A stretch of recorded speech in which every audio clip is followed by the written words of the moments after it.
इउसि उथ्रिसारनानै जोबोद गोजोननाय मोनदों। जोंहा बर' समाजनिनो जोबोद गोग्गाथाव बाथ्रा। आं आसा खालामो बयबो बिदिनो मोनसे एग्जाम्पोल जायो बर' इयुथफोरनि थाखाय। जोंहा इयुनाव गोबां UPSC उथ्रिसारनो हानाय सोद्रोमा नांगौ।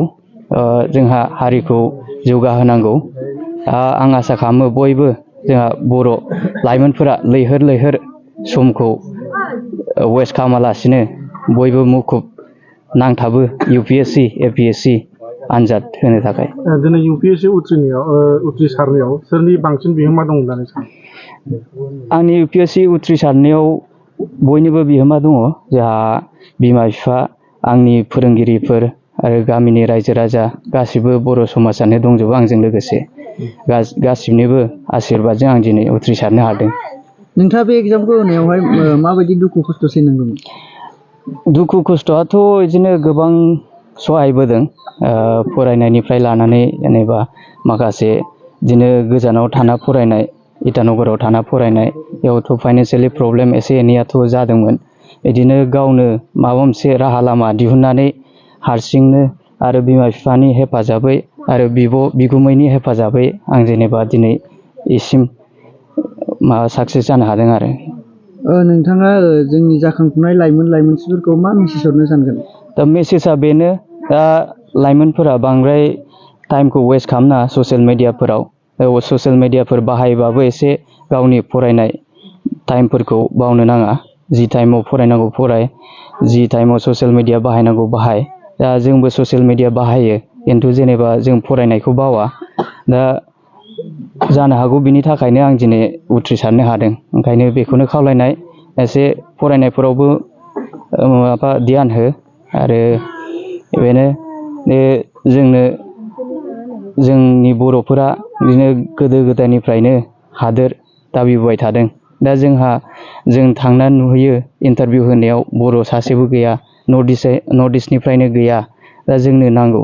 दा सिस्टेमावनो जोंहा बर' गेदेर गोलाव गैयाबा जों बोरै आलादा हादोर मोननो? एसे नोंनि फरायनायनि सायाव बुंगोन नामा? एसे गुदि फरायसालिनिफ्राय बबेनिफ्राय फरायलाङामोन? दा आङो माबाखौ नार्सारिनिफ्राय क्लास 10खौ ककिलानि माबायाव फरायदोंमोन, डायमन्ड इंलिश स्कुलाव। ओमफ्राय दैमालुजों लोगोसे दैमालु बड' हाइ स्कुलजों लोगोसे मेट्रिक आनजादखौ उथ्रिसारनो हादोंमोन। ओमफ्राय बिनि उनाव आङो आसामाव जेनेबा बिदिनो आसामिस लेंगुवेजजों फोरोङो, बेनिखायनो आं माबायाव अरुणाचलाव थांना फरायहैदोंमोन। जेनेबा माबानो बुजिनो मानो इंलिसाव फोरोंनाय, हिन्दीयाव फोरोंनाय इजि जायो। ओंखायनो आं अरुणाचलाव थांना फरायहैदोंमोन राइट फ्रम क्लास 11। ओमफ्राय आंनि PhD जोबजासिम आं अरुणाचलावनो फरायदोंमोन। क्लास 10, क्लास 11, 12खौ आं higher secondary, government higher secondary इटानगरनिफ्राय फरायदोंमोन। ओमफ्राय BSc केमिस्ट्रि अनार्सजों आं देरानाथुं गभर्नमेन्ट कलेजाव फरायदोंमोन। ओमफ्राय मास्टार डिग्रिखौ नेरेसआव North Eastern Regional Institute of Science and टेक्न'लजियाव फरायदोंमोन। ओमफ्राय PhDखौ under the supervision of Hardik Singh Yadav आं फोजोबदों बावैसो 30 नभेम्बराव। गोजोन्थों। गिबियावनो जोङो बिश्वनाथ जिल्ला दुलाराय बर' फरायसा आफाद, लोगोसे सानजा गफुर दख'रा दुलाराय बर' फरायसा आफादनि जानानै दिनै जाय फंबाय डक्टर देनसिल बसुमतारी फंबाया दिनै जि UPSC आनजादजों खुंफुंजानाय जि आनजाद, बे आनजादखौ उथ्रिसारनायखौ खोनानानै जोङो दिनै बिथांखौ जोङो बरायदों। आरो बिथांजों लोगोसे दिनै गामिनि जि मोनसे रंजाथाव परिबेस, बेखौ जों बे हालामनि जानानै दिनै मोनसे गोग्गाथाव। दिनै जोङो मख'नांगोन जि बे न'खराव जोंनि बर' हारियाव रावबो बिथांखौ मिथियै गैया। जांख्रिथायारि देंखोगिरि रुंसारि दैख्रं खुंगुर बसुमतारी, बिथांनिनो असे बियादै डक्टर देनसिल खुंगुर बसुमतारीया दिनै जायनि न'खराव दिनै जांख्रिथायारि बेबायदि जोंनि बर' हारिनि जि आन्दलन, बे आन्दलनाव जोंखौ गावनि गोदै देंखोजों जांख्रिखांहोनायाव दिनै बिथांनि जिबायदि रुंसारि बिथांनि बिहोमा दङमोन, बेबायदिनो दिनै बिथांमोननि न'खराव दिनै मोनसे रंजाथाव रादाबखौ दिनै बियादै डक्टर देनसिल बसुमतारीया लाबोदों। बेखौ जोङो बिश्वनाथ जिल्ला दुलाराय बर' फरायसा आफाद नि जानानै जों बिथांमोनखौ जोङो बरायदों आरो जों साबायखर बावदों बिथांमोननि जि डक्टर डेनसिल बसुमतारीनि जि जोनोमगिरि बिमा बिफाया जिबायदि खस्थ' खालामनानै गावनि गथ'खौ गोग्गो सोलोंथाइ लानायाव जिबायदि गोबां माने रां रुफानि गोबां खस्थ' जेंनाफोरजों भुगिनानैबो बिथांमोनहा दिनै गावनि फिसाखौ बेबायदि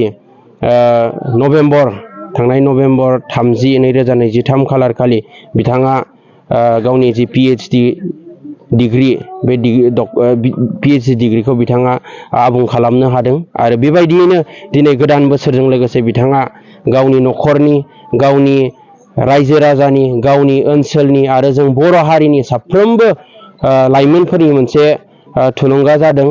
जों बुंनांगोन बिथांनि बिमाया सासे EGS नि फोरोंगिरिमोन नाथाय फरायसालियाव बेबायदिनो बिथांनि पस्टआ बिदिनो सेंसन जायासै अब्लाबो माने बिफाया गावनि जि आबाद मावनायनि गेजेरजों गावनि गोबां खस्थ' नांथाब नाजानायनि गेजेरजों गावनि फिसाखौ बेबायदि मोजां गोग्गो सोलोंथाइ होनाया जोंनि बर' हारिनि थाखाय मोनसे थुलुंगाथाव आरो फंबाय डेनसिलआ जोंनि बर' हारिनि सासे माने एगजामपोल जागोन बेखौ जोङो मिजिंथिदों।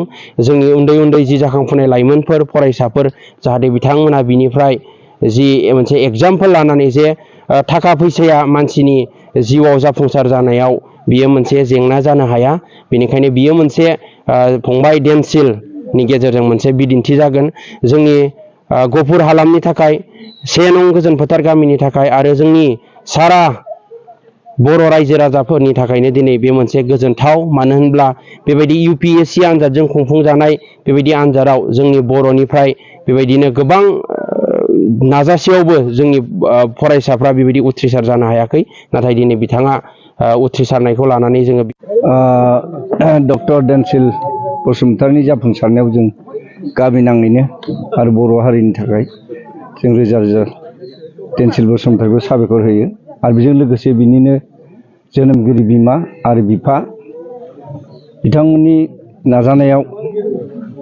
बे न'खराव बे आबादारि न'खर जानानै एसे गिदिर गोजौआवदि दैथायहरनो हादों फोरोंनो हादों बेबो जोंनि गामिजों लोगोसे दुलाराय बर' हारिनिनो गासिबो मोनसे थुलुंगाथाव जों ओंखायनो बरायदों आरो बेजों लोगोसेनो बे डक्टर डेनसिल बसुमतारीनि बायदियैनो जोंनि फैबाय थानाय इयुन जोलै बर' हारिनि गथ' गथाय सेंग्रा सिख्ला फरायसुला फरायसुलि जाहाथे बेबायदि जानो हाथों आरो जोंनि गामिया बेनि थाखायनो दिनै बे डक्टर डेनसिल बसुमतारीखौ रोजा रोजा साबायखर होबाय जाहाथे बिनि जिउआ बिनि मावनाय दांनाया इयुनाव जाहाथे गोलाव मोजां जाथों बेखिनिखौनो जोङो इसोरनि खाथियाव आर'ज गाबनाय जाबाय।